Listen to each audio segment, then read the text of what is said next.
आयतारा गोयच्या वेगवेगळ्या वाठारांनी जाल्ल्यो ग्रामसभा बऱ्योच तापल्यो। जेटी धोरणाच्या मसुद्याक विरोध, लायट आनी उदकाचे प्रश्न तशेंच बेकायदेशीरपणान गोंयांत राबितो करपी बांगलादेशी लोकांक विश्वासांत घेनासतना सरकारान गांवांत येवजिल्ले प्रकल्प, सागरमाला प्रकल्प, रेल्वे दोट्टीकरण हे विशय ग्रामसभेत गाजले। गांवांत जावपी बेकायदेशीरपणा ह्या वेळार गांवांतल्या लोकांनी पंचायत मंडळाच्या नदरेक हाडून तांकां धारेर धरले।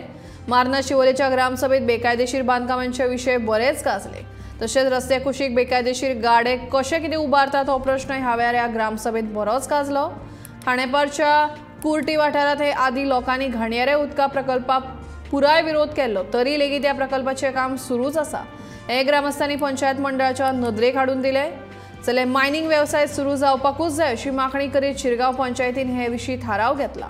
जाल्यार वेळसांव ग्रामपंचायतीन रेल्वे दोट्टीकरणाक थळाव्यांनी खर विरोध केलो।